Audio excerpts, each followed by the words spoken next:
Welcome to the Daily Plunge. We are in the book of Psalms, Psalm 47. Now, one of the things that we should see in the Old Testament is that this whole idea of the gospel going to every people of every tribe, tongue, and nation, to the Gentiles as well as the Hebrews, it's in the Old Testament. It's not like something that was made up later. And so clap your hand, all nations. Shout to the Lord God with cries of joy. All the nations are to be clapping their hands and, crying out with joy. And, I wonder, as Lutherans, some of us are a little bit afraid of clapping our hands or shouting, being loud in our singing. Oh my gosh.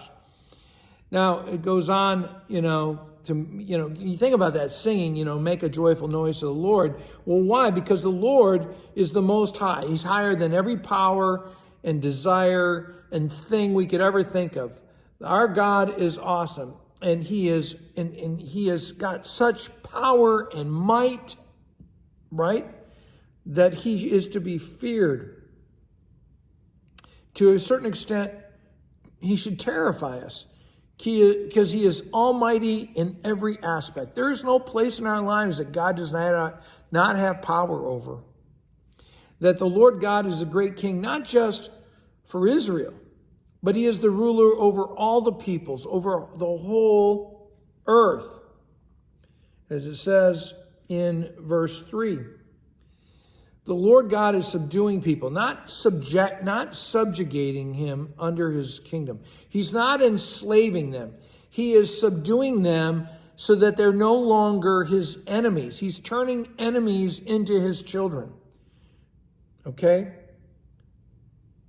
So going on, as he says, God chose us for His heritage, His legacy. And He chooses us for His eternal kingdom. As it says in verse 5, then God has ascended, the name of God is ascended amid shouts of joy, the Lord amid the sounding of trumpets. And so do we shout and trumpet the name of God in our worship, in our daily lives? Are we trumpeting the name of God? The gospel. He goes on, to sing praises to God, sing praises. Sing praises to our King, sing praises. 4 times it talks about these exciting praises of hallowing.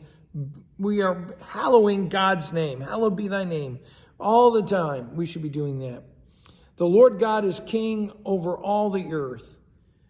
And that for that reason, He deserves our praises. He is due our praise. We're due nothing. God owes us nothing. We owe everything to God. Goes on, the Lord of Israel, the God over all the nations and peoples, whether they know it and accept it or not, doesn't matter. The God that Israel worships is everybody's God, not just for Israel. And that He is the God of Abraham. He is the God that set that promise in place to make people His people. And He does it ultimately through the seed that is in the promise, the seed of the Messiah that comes through Abraham, Isaac, and Jacob, and comes through all the way to Mary. That is the God of Abraham up there on the cross, making us the children of Abraham. Well, hey, thanks, friends. Have a blessed day. Take time to like, share, and subscribe, because it makes sure that you and others get to see these videos, and in fact that others all across the world get to see them as well. Have a blessed day.